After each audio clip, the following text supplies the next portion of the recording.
WA state nomination is now open for 2024-25. The requirements are quite straightforward.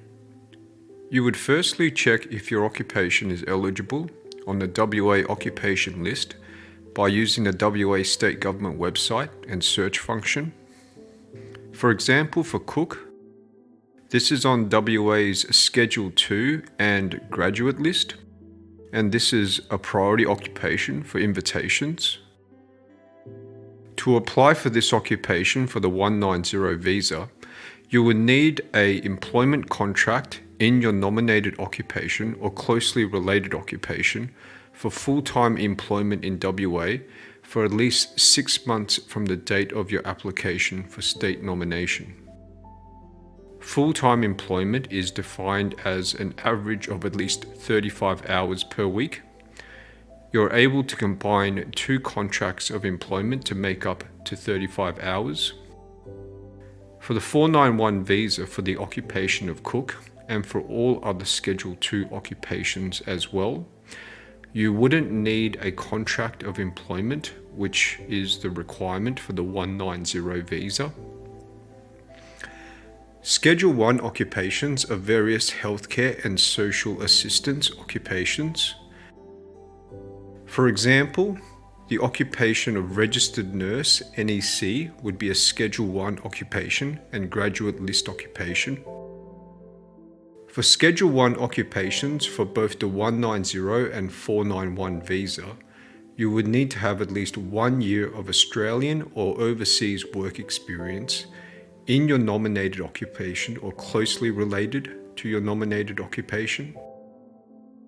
For the 190 visa for Schedule 1 occupations, there is an additional requirement of having an employment contract in your nominated occupation or closely related occupation for full-time employment in WA for at least 6 months from the date of your state nomination application.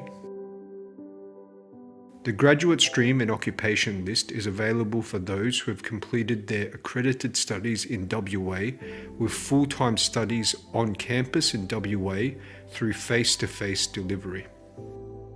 The WA State Government website has a list of current accredited educational institutes with WA campuses. If you satisfy the WA state nomination requirements, the first step that you would take is to submit your expression of interest through the department's Skills Select website. The WA state government will review EOIs and invite applicants they select to apply for state nomination. Whether you are selected to receive an invitation is likely to be the most uncertain, time-consuming, and potentially fruitless step in the application process. You may never receive an invitation, and most EOIs will not be invited. Candidates eligible for the general stream will be ranked in accordance with the following. Firstly, priority is given to those residing in WA over those that reside overseas or in another Australian state or territory. Occupations in the priority WA sectors will be given priority. These are building and construction, healthcare and social assistance, hospitality and tourism, and education and training. These occupations will be given priority over other WA industry sectors. Highest EOI point scores will then be given priority over lower points. And finally, your EOI submission date will be considered.